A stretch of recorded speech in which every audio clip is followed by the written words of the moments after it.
This evening, the President and the First Lady will host a Hanukkah reception at the White House following a blessing and the menorah lighting. The President will address the rise of anti-Semitism in the U.S. and around the world and reiterate that we must continue to forcefully reject all form of hate, anti-Semitism, and violence in our country. The President and First Lady will also mark a new tradition, adding the first ever White House menorah to the White House collection, marking the first Jewish artifact to be added to the White House archives, which was made by the White House Carpentry Shop. Last week, the President launched a new effort to develop a national strategy to counter the scourge of anti-Semitism. Earlier this year, he convened a first-of-its-kind summit to combat hate-fueled violence. The President has secured the largest increase in federal funding ever for the physical security and nonprofits, including synagogue and Jewish community centers. With that, Darlene, you want to kick us off? Yes, ma'am. Is there any comment that you'd like to offer on the fact that the January 6th committee has held its final public hearing, is wrapping up its work, is preparing to release the report on Wednesday? So I'll first say, and you've heard me say this many times, and the President as well, we've been very clear from the beginning that what we saw on January 6th was the worst attack on our democracy since the Civil War. And the President has been very clear. Our democracy continues and remains under threat, and we all have a part to protect it.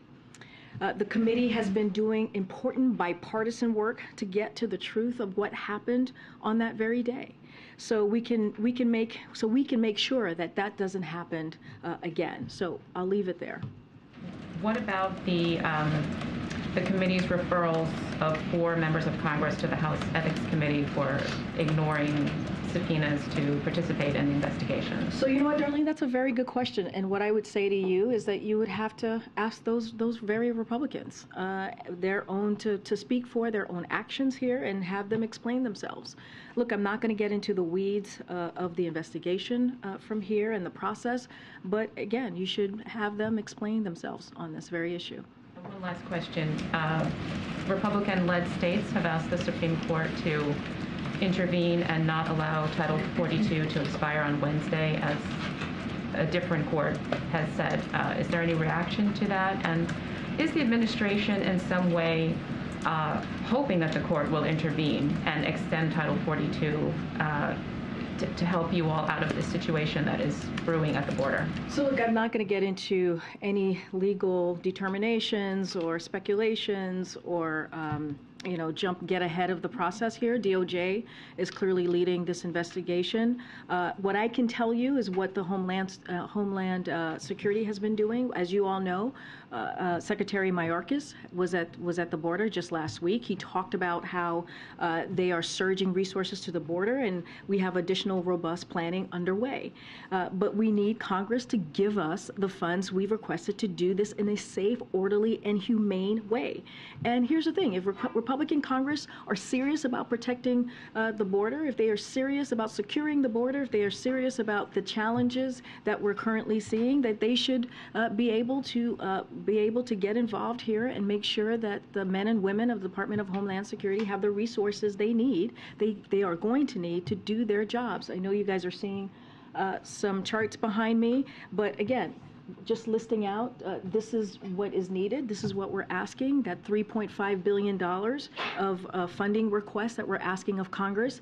And also, this is what we have been doing to surge resources at the border to deal with, to address when Title 42 has to be lifted on Wednesday.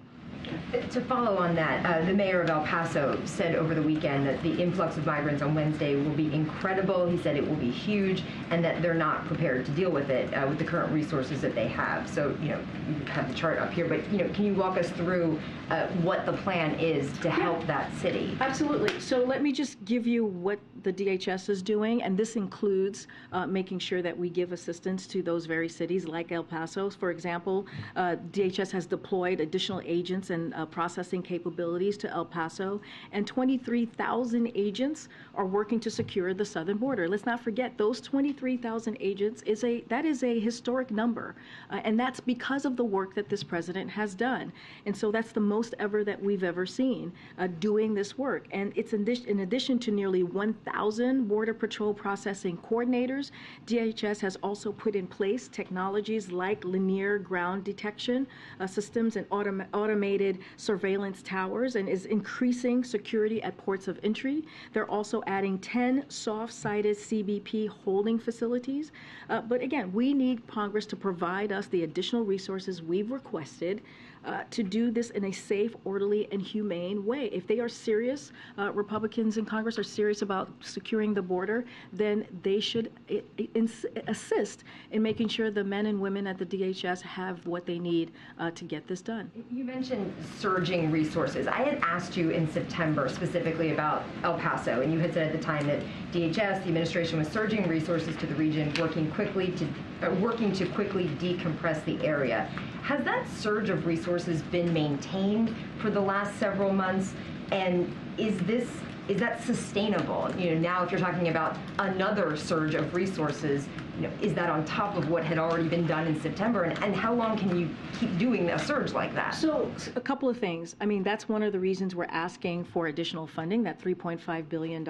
And look, that scale up air and ground transportation capabilities to move migrants from processing to less crowded Border Patrol sectors and quickly remove them if they don't have a legal basis to remain, as set up additional CBP funding, holding facilities, and speed up the processing time so individuals can have their asylum claims heard faster, hire more than 300 additional agents to join our force of 23,000 agents working to secure the border, secure additional technologies and equipment like automated processing systems, law enforcement radios, upgraded surveillance and inspection technologies, and much more. Increased support for border cities and towns like El Paso. Look, this is why we're asking Congress for this additional funding. Again, if Republicans in Congress are serious, if they want to help the men and women at the DHS, they certainly will assist and get this funding to us to get this additional support and resources to the men and women at DHS. Karine, is the Biden administration looking at sending migrants to Mexico via the expedited removal process if Title 42 ends? So look, I know there have been a lot of rumors, a lot of speculations. I'm not going to go off of everything. I wouldn't go off of everything that you're hearing quite yet, but we will have some more to share tomorrow, and there will be a call too on these very varying issues. Oh, thank you. And there's estimates of 50,000 migrants in Mexico waiting to cross if Title 42 ends. Is that accurate, and would that overwhelm the Border Patrol? So look, I don't have a number for you at this time. What I can say is that we know smugglers will try to spread misinformation to take advantage of these vulnerable migrants. But I want to be very clear here. The fact is that the removal of Title 42 does not mean the border is open. Anyone who suggests otherwise is simply doing the work of these smugglers who, again, are spreading misinformation and which is very dangerous. When Title 42 goes away, as we have to do because of a court order, which is on Wednesday, as all of you know, we will go back to Title 8, which allows a process to make sure that people can make their asylum claims heard. Those who do not have a legal basis to remain will be quickly removed. And so we will continue to fully enforce our immigration laws in a fair, orderly, and humane manner. But again, we need Congress to deliver on the funding that we're requesting from them. Go ahead. The president's been very unequivocal about his criticism toward his predecessor related to January 6th and in the wake of January 6th. But does he agree with the statement from Congresswoman Cheney today that the former president is unfit to hold any office in this country? So look, as it relates to the January 6th committee, we've been pretty clear on here. Right from here, we're going to be very careful not to politicize this process at all. The committee's work has been substantive and based on facts. Some of the actions that they are taking involve potential criminal investigation, as you know. So I just want to be very careful and refer you to the Department of Justice on those, because this administration and the DOJ conduct criminal investigation independently, free of any kind of political interference or any interference at all. But what I can say, and what you've heard from this president these past 2 years, is he's going to consistently speak out about this, about what happened on that day, and will continue to speak out about defending our democracy against ongoing threats. And he's not going to shy away from that, but we're just not going to comment any further. As you know, this could be, there is a potential criminal investigation. Okay. And then one more on immigration. A couple months ago, Jake Sullivan was in this room and was talking about the intensive diplomatic effort that's underway, particularly with 3 countries that have started to kind of drive the makeup of the composition of some of the migrants, where we have little or no diplomatic relations with those countries, which complicated things on the asylum side. Have there been any breakthroughs or any agreements on those particular diplomatic efforts, particularly in the lead up to Wednesday? So, as you know, the president of Ecuador was here. That wasn't the main topic. Clearly, one of the topics was migration, and I can go more into that if you will. But look, we have some good examples of how diplomacy has worked. With the Venezuela Enforcement Initiative, we announced earlier this year to address the record number of Venezuelan nationals arriving at the border. And look, that initiative has resulted in a drastic 90% drop in the number of Venezuelan nationals arriving at the border. Average daily encounters are down from about 1,100 a day to 200. So look, those diplomatic conversations have helped. You know that we've held like a leadership forum right in LA not too long ago, a couple months ago, where we talked about what's going on with the Western Hemisphere with those leaders, and came up with a plan on how to deal with that. And so that's because of this president's leadership, and we'll continue to have those conversations. I don't have anything to share with you at this time, but we'll have more in the upcoming days. Okay. A few things on the same topic. You're asking for $3.2 billion roughly from Congress to help pay for all these new or ongoing plans across the border. Let's say that money comes in the omnibus this week. What's the plan after that to work with Congress to address this issue? Like beyond?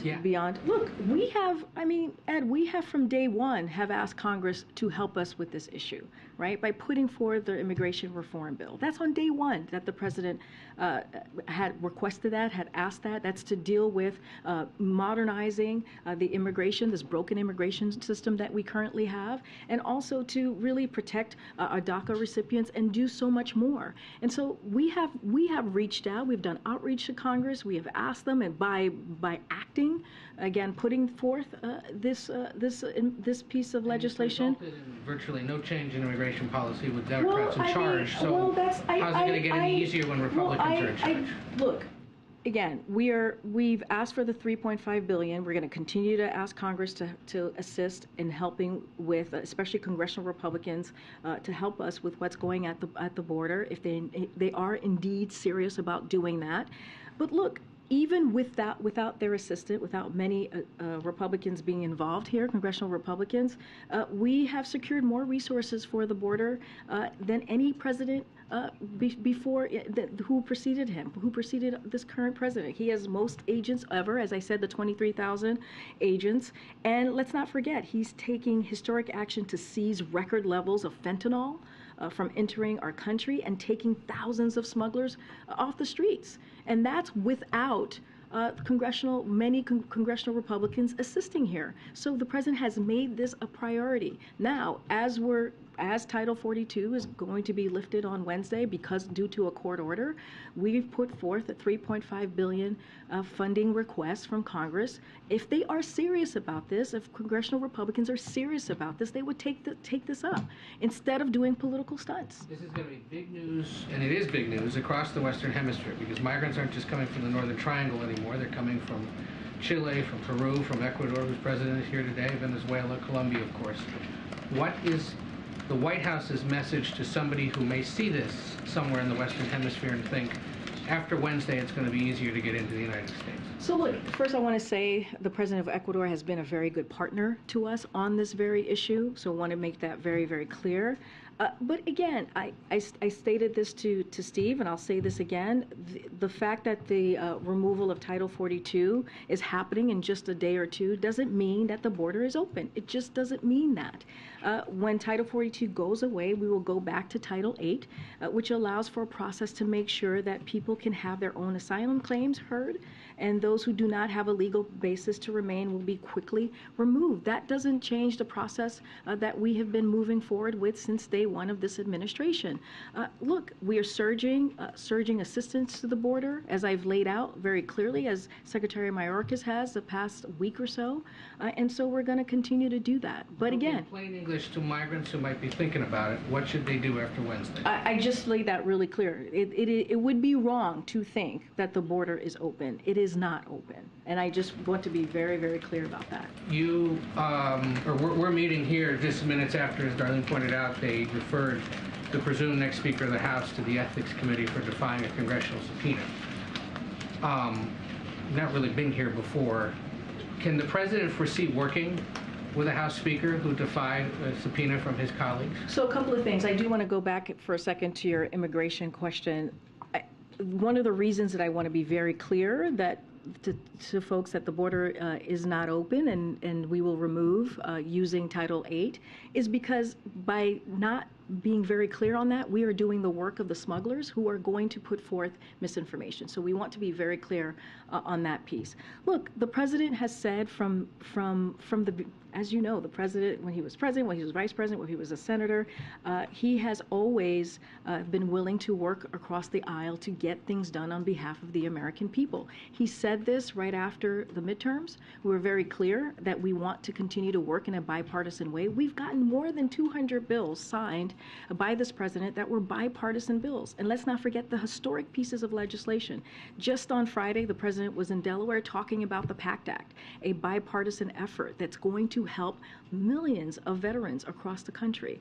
Let's not forget, not too long ago, just last week, we were on the South Lawn celebrating gay marriage. And that was also a bipartisan piece of legislation. More than 5,000 people, Americans, were standing outside on the lawn. So we have had those successes. We've had the CHIPS and Science Act, and we have had others, the bipartisan infrastructure legislation. So it can be done. As it relates to McCarthy or any other Republican who, to your question about their role in any of this, I would ask them. This is a question for them to answer about their own actions and for them to explain.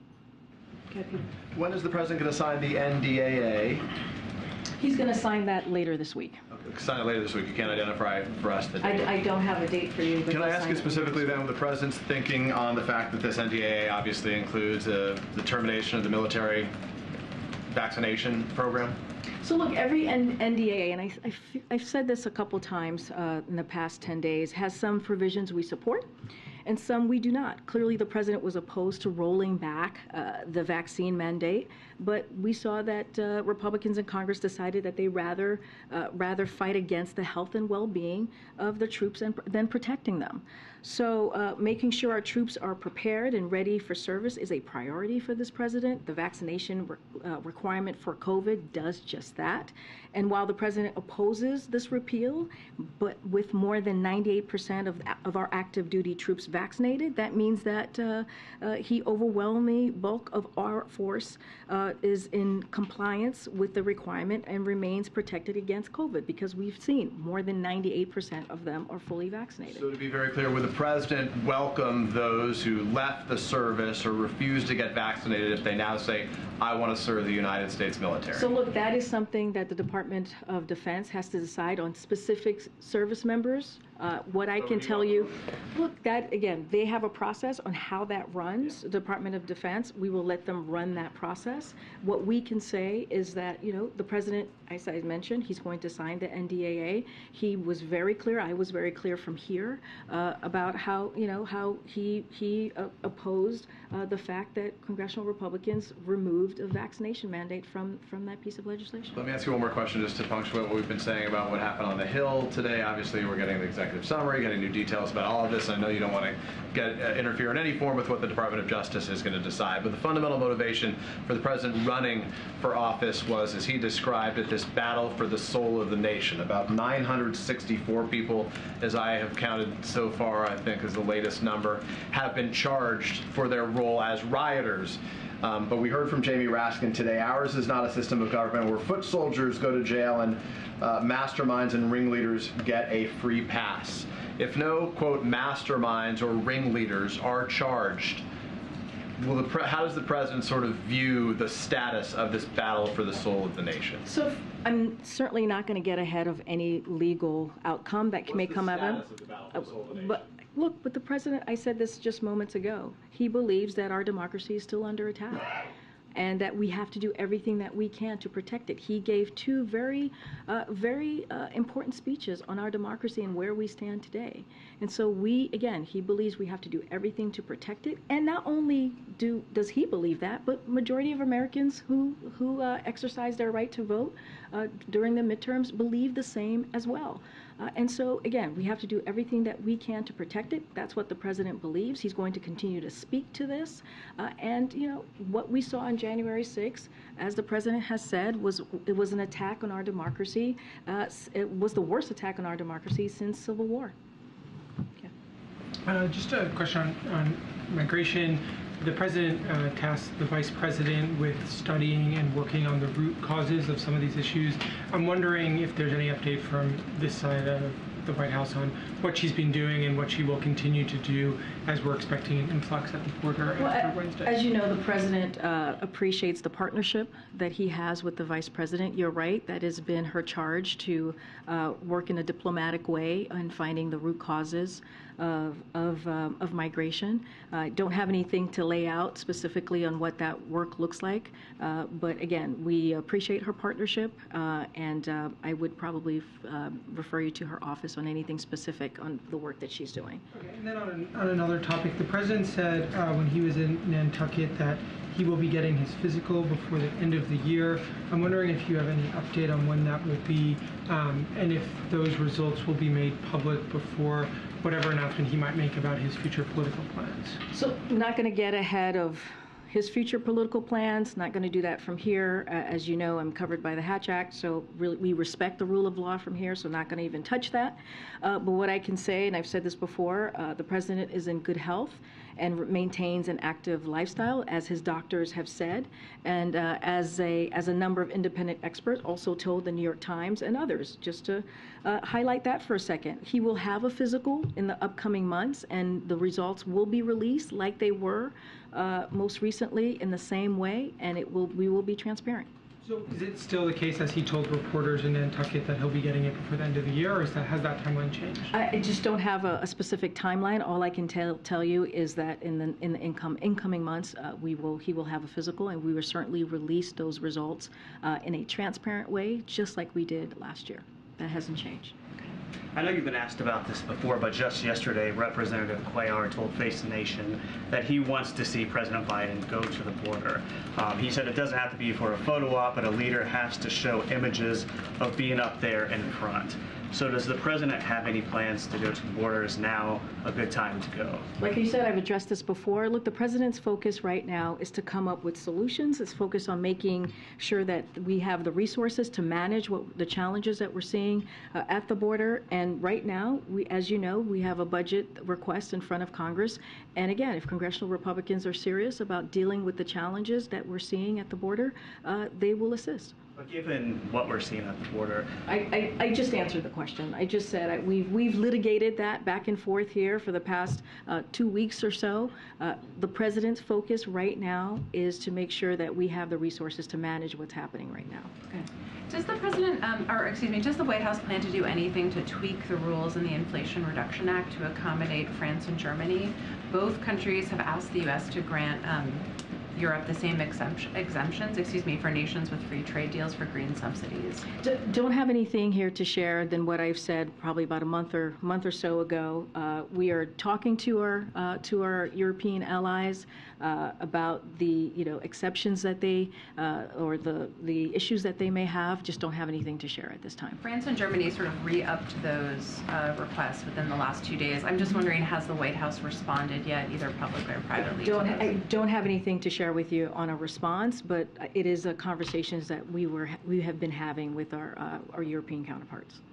Okay, Jen. Thank you, Karine. El Paso's Democratic mayor has declared a state of emergency, and he said that he would only do that when he felt he could no longer keep his community or the asylum seekers safe. He's saying that that time is now ahead of Title 42 expiring.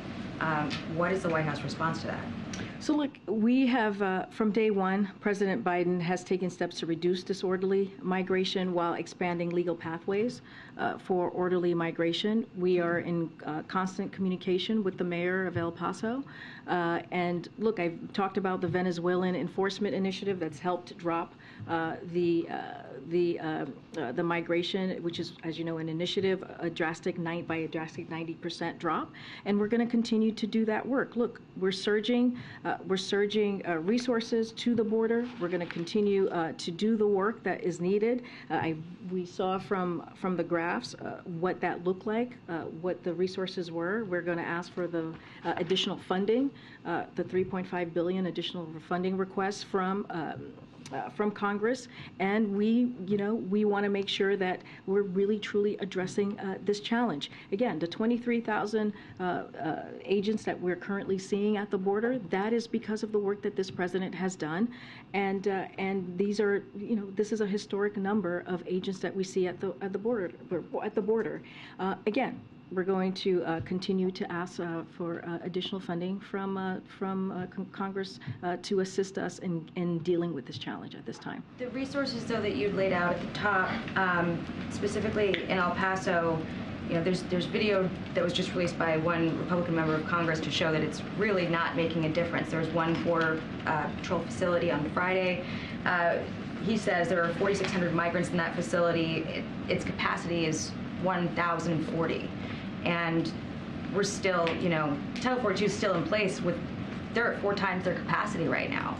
So is the view that this is working, that those resources are working, that you guys have said are from the work of this president, is that sufficient? Is it working? I mean, we're asking for $3.5 billion in additional funding to help us, right, with the challenges that we're seeing. So if congressional Republicans are serious about this, serious about dealing with the challenges that we're currently seeing, then they would assist in making sure the men and the women of the DHS has the resources that they need. In the meantime, the Department of Homeland Security is surging resources to the border and have additional robust planning efforts underway. And so, again, we're asking for additional funding. We are surging resources. But if they truly, truly want to assist, instead of doing political ploys like they have been for the past several months, they will, adhere to our funding request that we put forward. A little bit to Ed's question, though, this push from the podium to get Republicans to send more resources to the border. A lot of them say that, they hesitate to throw more money at a problem.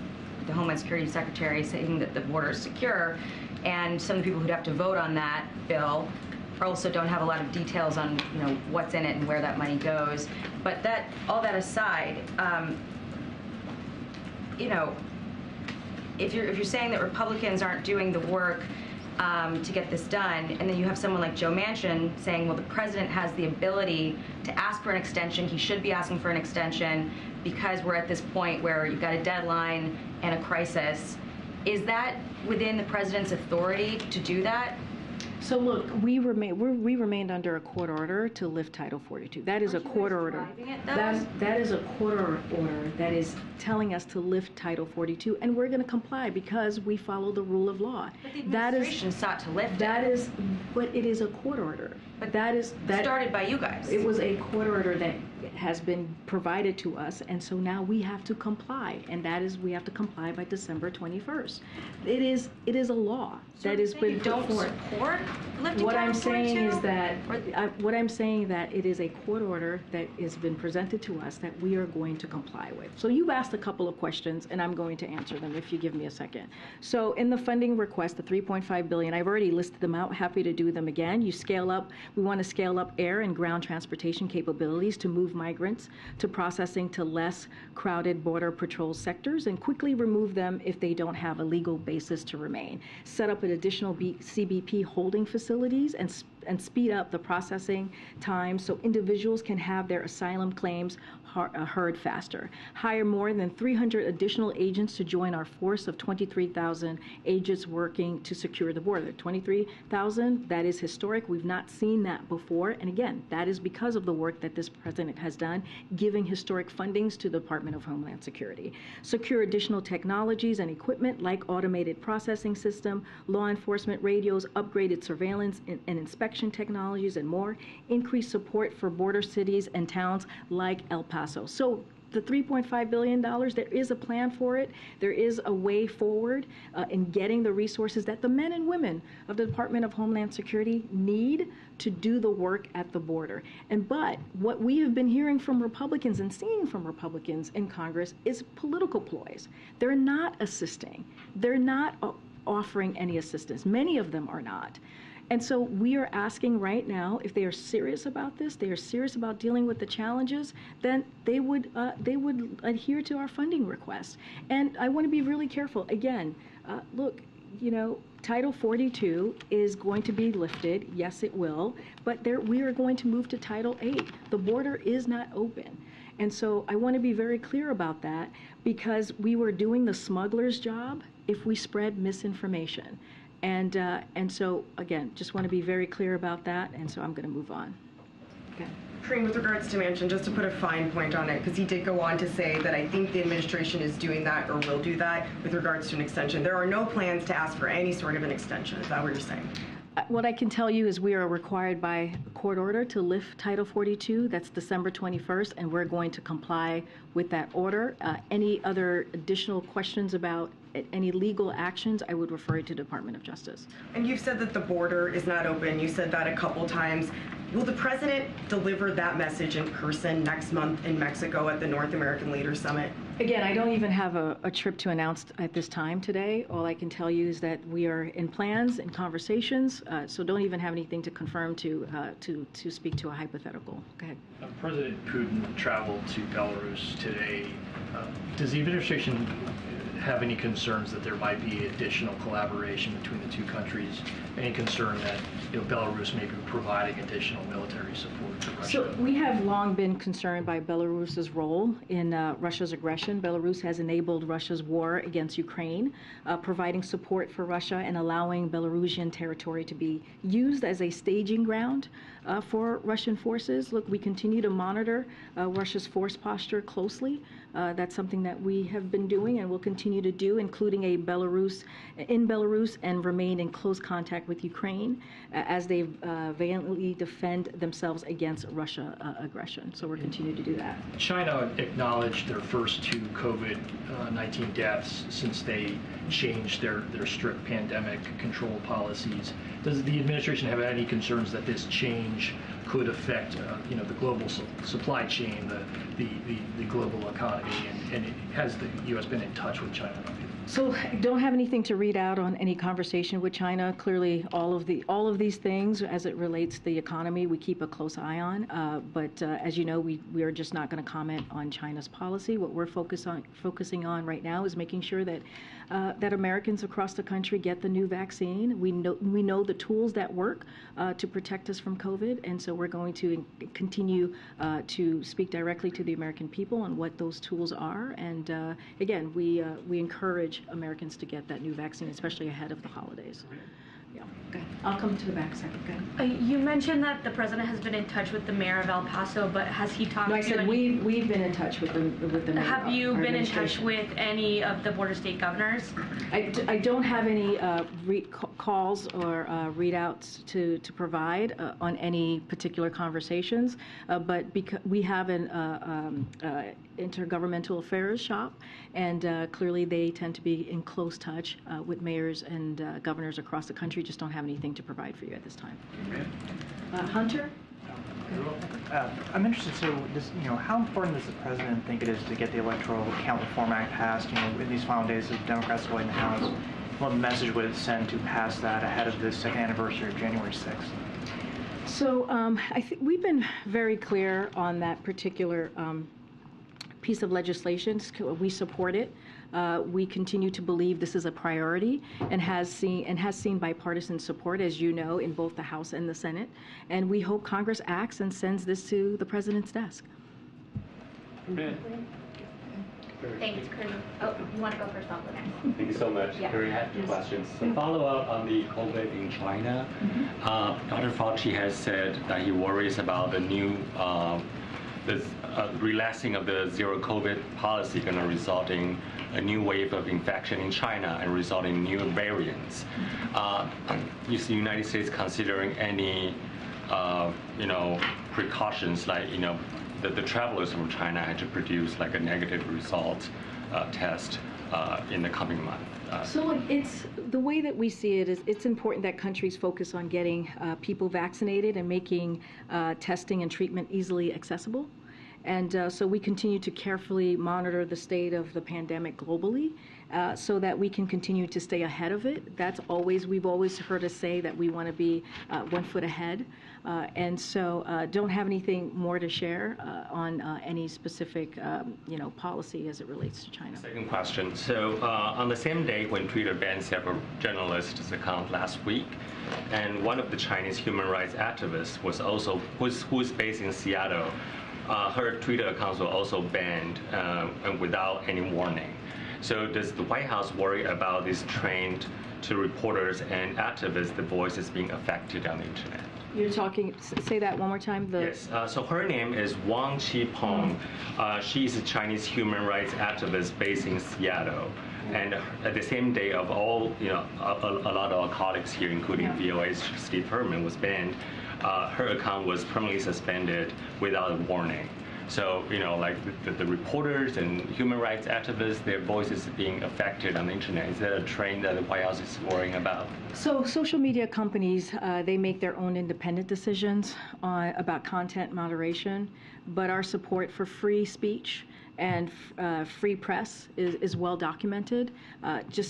Twitter, as you know, is a private company, and they will make their own decision on content moderation. But our support, again, for free press and free speech has been well documented, and so I'll leave it there. Karine, could I go? Oh, go ahead. Thanks. I wanted to ask there's about 100 nominees that are under consideration in the Senate that have not yet been confirmed this year. What's the plan going into next Congress if you can't get them all confirmed this week? Will you renominate them all? So look, clearly our nominees are important. The renomination process is clearly important, but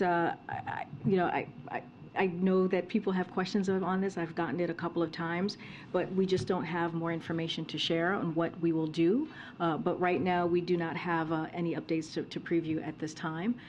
But clearly, I get the importance of the question. Just don't have anything to preview on what's next, what it's going to look like in the next Congress. On COVID, you all relaunched the program where people could order tests online last week through USPS. Can you provide an update on how that's going? And when's the plan to close that? How long do people have to order? That's a good question. Let me check in with Dr. Jha's team. I know that it's been very successful. I think there was a pretty high number of folks requesting for testing. I don't want to get ahead without checking in with him on the exact number, but it has been, very successful. But I don't have a timeline on how long it's going to be made available to Americans. Great.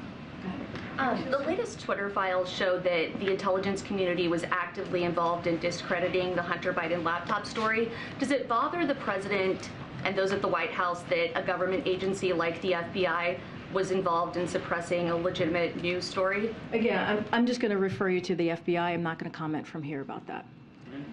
Okay.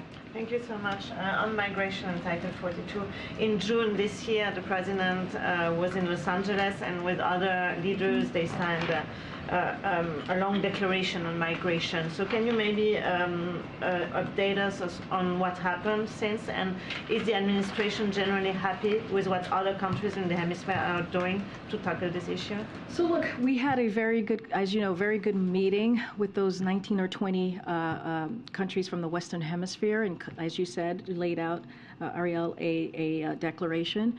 Look, we met with, the president has had a very good relationship. President of Ecuador was here. They've been a very good partner on dealing with the migration issue. We've talked about the Venezuela initiative. So there has been some progress on how we're moving forward with the Western Hemisphere and the migration issue that we're dealing with.